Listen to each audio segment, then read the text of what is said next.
Hey, welcome to another edition of What's Next with Joe McGuire.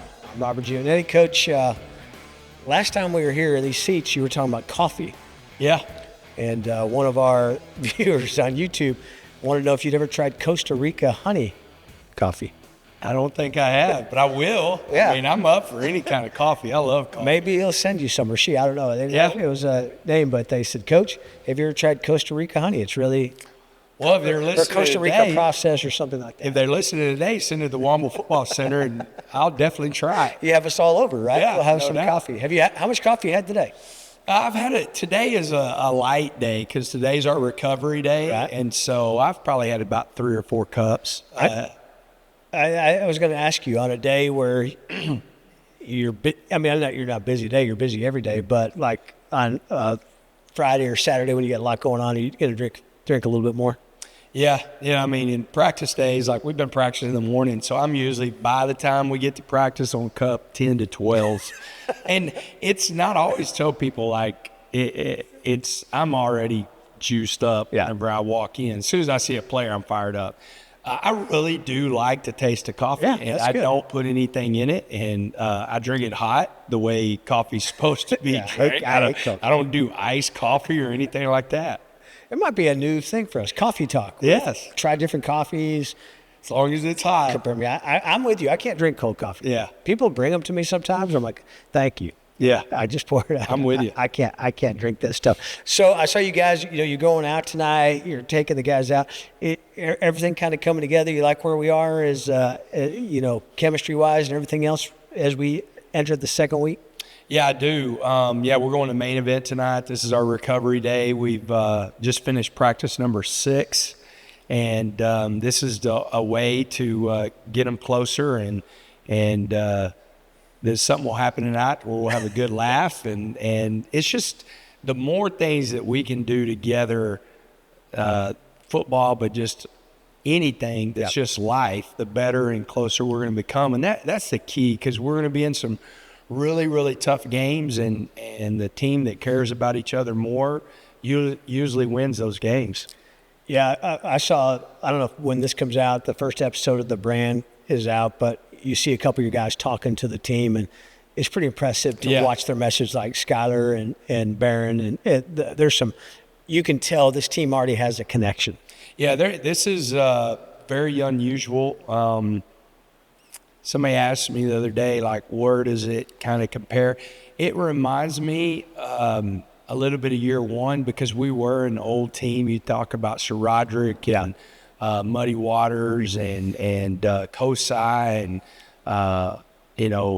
Krishan. And, I mean, you had some old guys. Yeah. I mean, Tony and Boog were older. Yeah, definitely. And so you had some old guys that were really serious about football, that wanted to win. Multiply that not just by the number of vets that we have, but then you're talking about an extremely talented team, that there's a different level of hunger, and so they talk different, and they hold each other accountable. And you mentioned that a lot, right? It's one thing for you to say, it's another when it comes from those guys. Yeah. Right. And so it's interesting. What's your go-to at main event? Man, I like video games, so I'll probably find some video games, some kind of car racing or something like that. You a bowler? I'm okay. I like bowling. I don't want a piece of Caleb Douglas. I mean, Is he a good bowler? Oh, he's going to bring in his own ball. He probably has. I think he has 2 or 3. Sean Johnson, Jay Sean, who's our coach, one of our coaches, wore number 7 here from Ennis, Texas. He thinks he can hang with him, and he's really good also. But Caleb will dust him. If you have your own ball, you're a different level. Good. You're a whole different. I mean, level. you can't go around trying to fit your hand in, going, this one feels okay. When you come in with your own, and you're probably expected to win.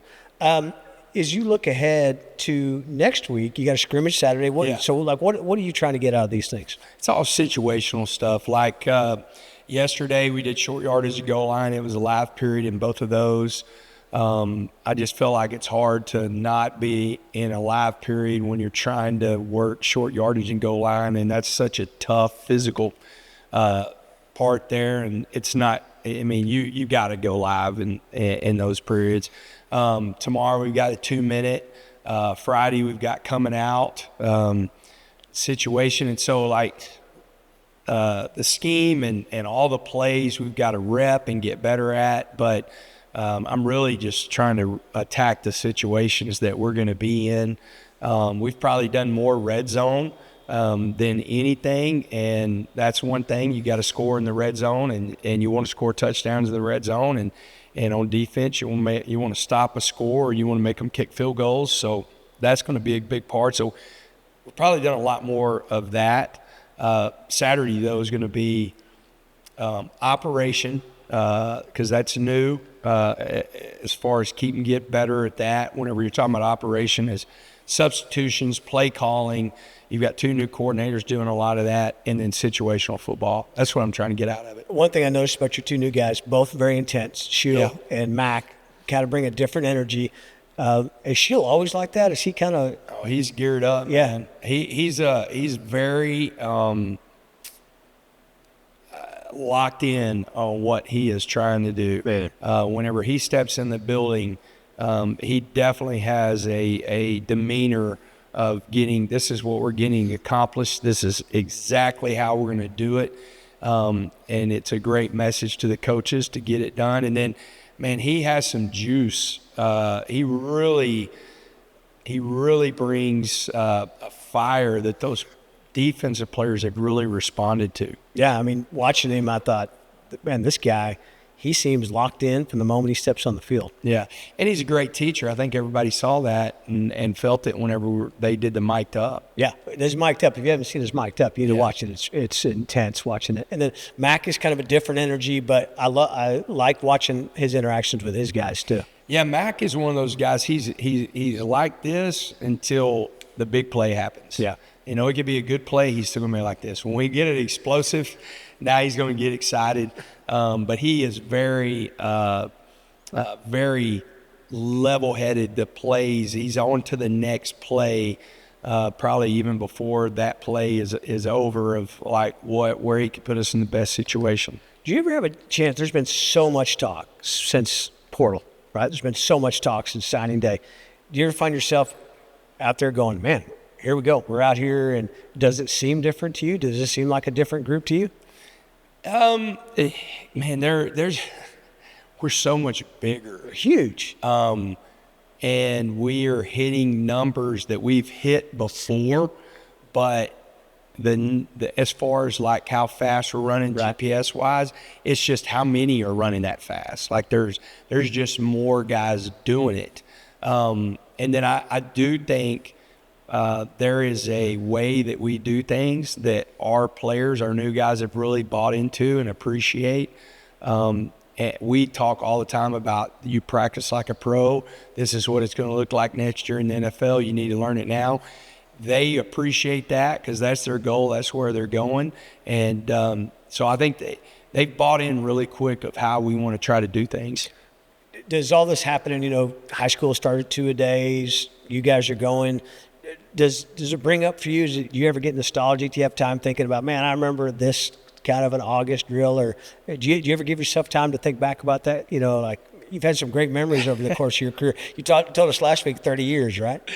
31. It was funny. I was walking because we have a new turf practice field, and then we have a new grass field. And the grass field we had so much construction going on that we had to redo the grass field.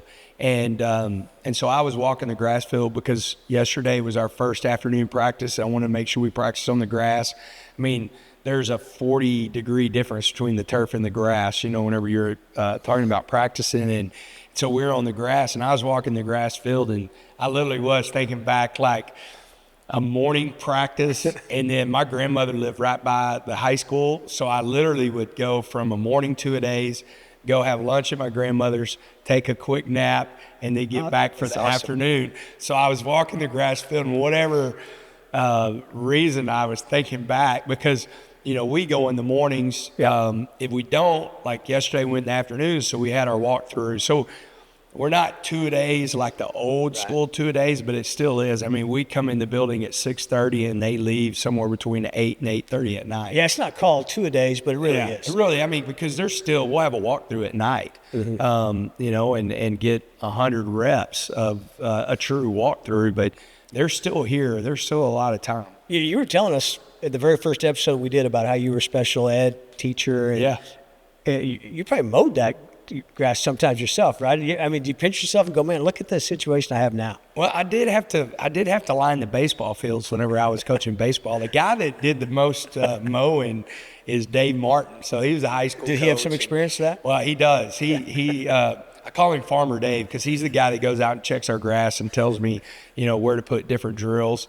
But I would call him. We coached together in '99. We were assistant coaches in Cedar Hill, Texas in 1999. And then he went on to be a head coach at his hometown in Jones, Oklahoma. And I always knew during the summer I could call him and what he'd be doing. He'd be mowing because that was like his time to decompress, and he wanted to do it.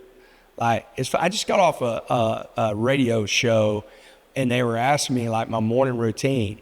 And again, I'm probably the only head coach in the country that I check in the guys for breakfast in the morning. That's my morning routine. I get the coffee. I got my sheet. They're coming in. I check them off because they're going to the training room or they're going to the hot tub, cold tubs, or getting ready for practice. I love that, man. I want to be the first person they see in the morning. We got music cranked up and everything's, getting ready to go. That's kind of my deal. It was always his deal. He thought he could mow the grass better than everybody else. And so he was really good at that. It's funny, KP and Dave, you got a lot of relationships. As you were kind of growing through the coaching ranks, did you have that kind of mythical short list of, hey, these are guys, when I get my shot, I'm going to have them on my staff? Yeah, we talked about it all the time of coaching together if we ever had the opportunity, and I remember in 2019 I interviewed for a job and I called Kenny. I said, hey, man, if I get the job, are you in? And he was like, I'm in. I don't, he literally was like, whatever university, we're going. Yeah. Like, I'm in, and Dave and I had talked about it for, a long time. We were assistants together, and then he coached my secondary when I became a head coach, and then he left, and we had been talking about it, and there's a lot of guys. And then, once I started really looking at being a head coach in college, I started looking at different guys of like who could fill the ops positions and stuff like that. Quentin Jordan was a rock star with us in operations. And, I brought him here. He graduated from Tech, so it was an easy sell for him to come.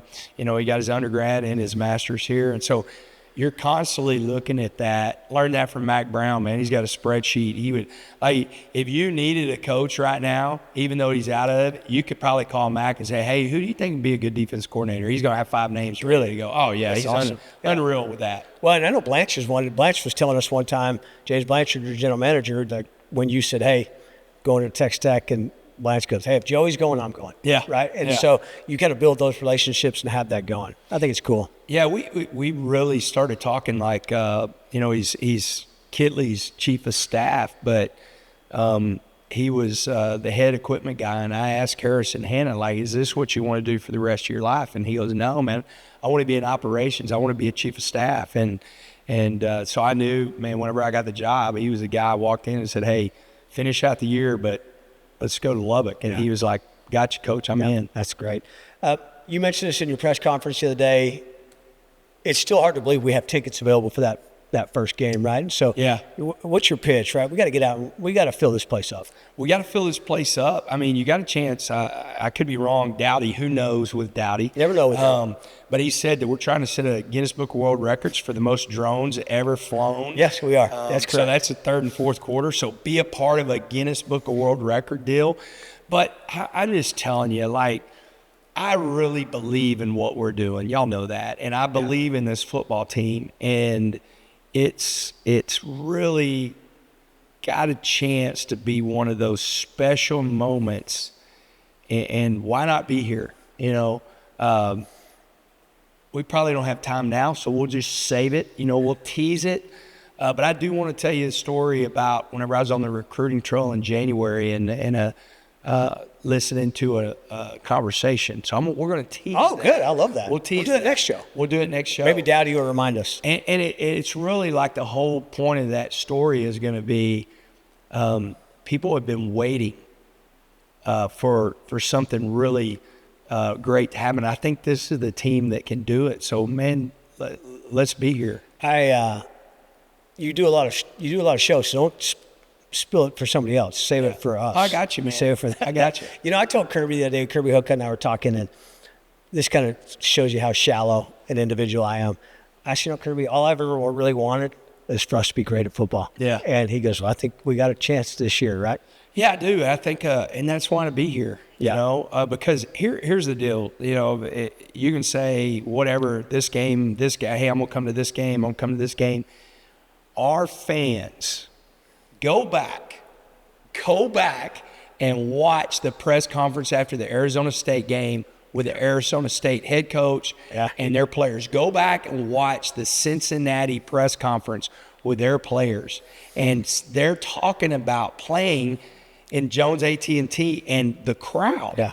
That I don't think people truly understand the effect they have on a game. Now, we got to back that up too. Yeah. Because there was no greater environment last year in Colorado, and we didn't get the job done. But you know what? We still need everybody here to help us get the job done. I remember the folks at Arizona State saying, hey, we kind of got to up our game if we're going to be in the Big 12, and this is what it's going to be like in the Big 12. We kind of maybe sometimes set out mixed messages. We have X amount of tickets we set aside for season tickets. We have sold out of those, but we always have single game tickets available. So sometimes I think people think, I can't get a ticket, but you can. No doubt. We still have some for sale. And I think there's going to be nothing greater than all this talk, everything else, that first game to have this place full. Like you said, we're going to have Guinness Book of World Record. Pat Green's going to be out there at Raider Alley. He's great. Come on, man. He's a great. I mean, I might go out there just here wave on wave. wave. You know, as soon as we're going to have to watch you on Raider Walk. Make sure you head to the stadium and not just head. direct me. Don't let me. Because I love Pat, man. Yeah, and he's a huge Red Raider fan, great Red Raider. And you're a huge Texas music guy, too. Oh, I love Texas music, and I've listened to him forever. And, man, what a great Texan to do what he did whenever we're talking about the hill country and that. I mean, I had millions of dollars raised just that one night with a bunch of Red Raiders up there. And man, why? I mean, when you start talking about that, game one, week one, we have put together a great football team. Come see it in person. Come see how big we are, how fast we are, how physical we are. Listen to Pat Green, and then be a part of a record. Yeah. I mean, why not? You know, I'm old enough that I used to check out the Guinness Book of World Records out of the library in the school. I'm with you. Yeah, but I don't even know if they have a book anymore, but they still are out there. Yeah. And it's our goal. So I can't remember who said it last year, but we're going to there's a great Red Raider, Andrew McDonald, who works with us on the drones.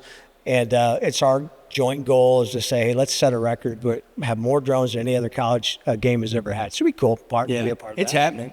Yeah, I have no doubt that's happening for sure. And we're gonna have a flyover. Yeah, and so we've got all kinds of things planned. So it's gonna be, and we got a pretty darn good football team to come watch. We do. It's worth coming, I promise you. Make the trip to Lubbock, Texas, and then all my West Texas people that are 30 minutes to an hour away from us, man, get your tickets too, because it's going to be worth coming out here and watching us play. Yep, you still get your tickets. Okay, so a couple things from today.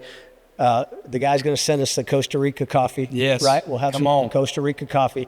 You got a story you've already teased. You're going to tell us the next. Will you remember it? Oh, I remember it. Okay. It's one of my favorite stories of all time. Okay, and it just happened recently. It happened in January. And have you told us before? I've told it a couple, but I haven't told it. I don't think everybody's heard it. Okay. And then we had what else? Oh, we're going to talk about our scrimmage. We've got a scrimmage on Saturday. No doubt. That'll be big. We'll hear what happened in the scrimmage. So all that. So stay tuned next time. Thanks again for joining us. For Joe McGuire, I'm Robert Giovanetti. Wreck 'em.